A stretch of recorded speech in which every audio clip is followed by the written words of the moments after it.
Lorient, le port d'attache de Tara.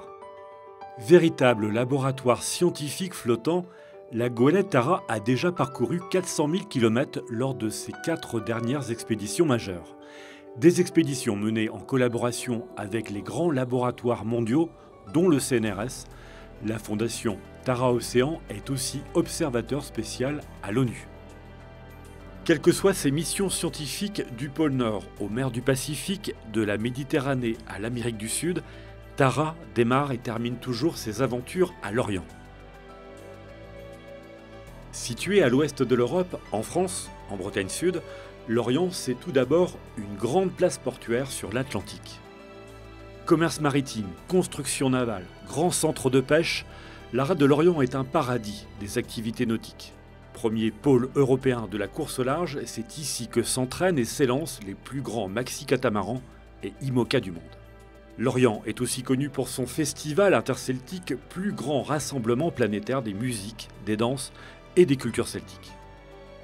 L'histoire de Tara et de Lorient Agglomération démarre en 2005, alors que les responsables du projet s'apprêtent à lancer la première expédition en Arctique. C'était une rencontre avec Groix, avec le Festival du film insulaire de Groix en 2005. Et l'envie, à l'époque, les élus locaux me disent, on cherchait un peu, Tara n'était pas connu, on cherchait un port, une plateforme technique pour pouvoir accueillir le bateau. Puis aussi des gens qui partagent les mêmes idées que nous et de la volonté de changer les choses et de monter un projet ensemble dans la durée. Au fil des expéditions, la ferveur du public local ne s'est jamais démentie. À terre comme en mer, Tara est dans le cœur des Lorientais et des habitants de l'agglomération. J'ai vu sur les journaux, puis ça m'intéresse, donc l'expédition, l'histoire de... J'ai dit à mon épouse, ce soir on est là. J'ai suivi Tara sur internet, avec des émissions aussi sur Thalassa. Je voulais voir arriver le bateau sur l'Orient. C'est un bateau qui a une âme, hein. On dit comme ça.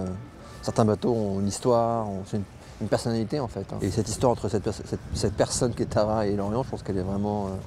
Elle est vraiment forte, elle est profonde. Lorient est né de l'aventure maritime, du commerce de la Compagnie des Indes qui allait chercher les soies et les épices aux Indes. Et là, c'est une autre aventure maritime à caractère plus scientifique qui démarre. Mais c'est le fort attachement à tout ce qui a trait à l'aventure maritime et nos concitoyens sont très très fiers d'avoir en permanence Lorient, port d'attache de Tara. C'est une très grande fierté pour notre population. Savoir-faire technique du territoire lié au nautisme et soutien sans faille de Lorient Agglomération depuis 12 ans, Tara est chez elle à Lorient et elle le lui rend bien dans ses expéditions en faisant connaître la ville aux 4 coins de la planète. On a marqué Lorient à l'arrière du bateau déjà, le port de rattachement. Et des gens parfois nous posent mais c'est Lorient, mais c'est où Lorient? Donc on leur explique aussi sur la carte. Moi je suis très fier quand je vois à l'autre bout du monde, il y a un article sur Tara et je vois Lorient marqué sur la page, hein, sur le journal, le bateau est parti de Lorient. Le fait que le Tara, effectivement, ait son port d'attache à Lorient est une formidable opportunité d'image pour le territoire. Et nous sommes là, à Lorient, finalement, pour porter ce beau message, qui est un message aussi en faveur du développement durable, de la lutte contre le changement climatique. Et donc, on est très fiers à Lorient Agglomération et sur le territoire de Lorient de porter ce message avec la Fondation Tara. Tara et le territoire de Lorient, c'est donc une belle histoire de partage, un engagement commun pour la science et pour notre planète. Alors, bon vent et longue vie à Tara et à Lorient.